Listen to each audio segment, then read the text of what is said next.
అందరికీ నమస్తే, నేను మీ Govind. Welcome to our channel. చాలామంది ఈ వర్షాకాలం వచ్చిన తర్వాత చాలామంది జబ్బులు బారిన పడుతూ ఉంటారు. జ్వరాలు, అనేక రకాల వ్యాధులు ఈ వర్షాకాలంలోనే ఎందుకు వస్తాయి? దానికి కారణం ఏంటి?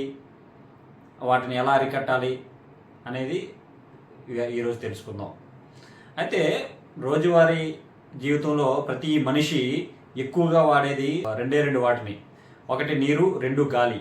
మనుషులకి ఎక్కువగా జబ్బులు వచ్చేది కూడా ఈ రెండింటి వల్లే. మనుషులకు వచ్చే జబ్బుల్లో 50 to 60% ఓన్లీ నీటి ద్వారాగానే ఎక్కువ వస్తాయి. మరి అలాంటి నీటిని మనం ఎలా వాడుతున్నాం, ఎంత శుభ్రంగా వాడుతున్నాం, వాటిని ఎంత ఆదా చేస్తున్నాం, ఎంత పొదుపు చేస్తున్నాం, మనం ఏం జాగ్రత్తలు తీసుకుంటున్నాం, అలాంటివన్నీ ఒకసారి ఆలోచన చేద్దాం. నీరు కాలుష్యం అవడానికి ప్రధానమైన కారణాలు కొన్ని ఉన్నాయి.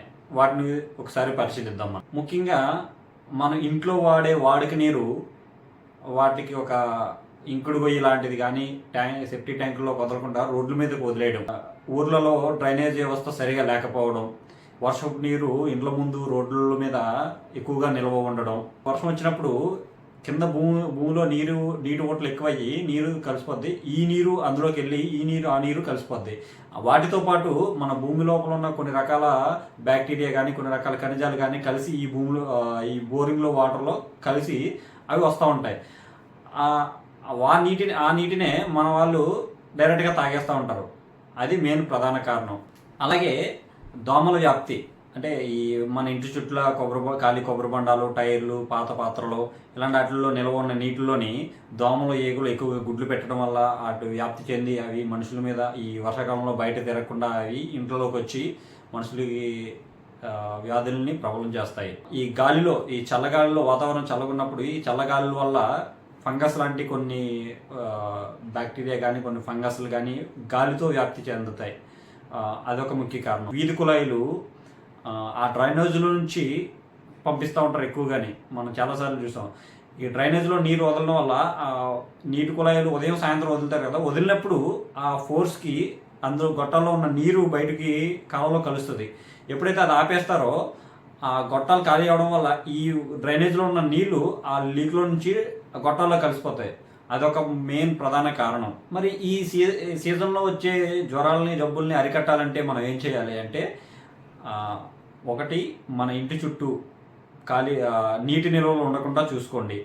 ప్రదేశాలు పొడిగా ఉండేలా చూసుకోండి. రెండు, మనం ఏ నీరుని తాగినా కానీ, బోర్లో నుంచి నీరు తాగినా, లేకపోతే మన పైపులో నీరు తాగినా, మినరల్ వాటర్ తాగినా, క్యాన్లో తెచ్చుకున్న బయట నీరు తెచ్చుకుని తాగినా కానీ, ఏ నీరు తెచ్చుకుని తాగినా ముందు వేడి చేయండి. వేడి చేసిన తర్వాత అవి చల్లారిన తర్వాత అవి తాగండి.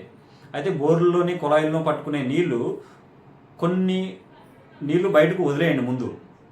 ఎందుకు అంటే అందులో ఇప్పుడు బయట ప్రదేశాల్లో అన్నీ తడిగా ఉండడం వల్ల సాలీళ్ళు, చిన్న చిన్న కీటకాలు, చిన్న చిన్న పురుగులు, చీమలు లాంటివి కుళాయిల్లోనూ బోరు కొట్టే మధ్యలో గ్యాప్ ఉంటుంది కదా, ఆ గ్యాప్లో నుంచి లోపలికి వెళ్ళి ఆ ఖాళీ ప్లేసుల్లోని గుడ్లు పెట్టడం, అక్కడ నివాసం ఏర్పరచుకోవడం చేస్తూ ఉంటాయి. మనం నీళ్లు కొట్టినప్పుడు మనకి కంటికి కనబడకుండా అవి అందులో చనిపోయి అవి నీటిని కలుషితం చేస్తాయి. నీటిని వేడి చేసుకొని దాన్ని చల్లార్చుకొని తాగడం చాలా మంచిది.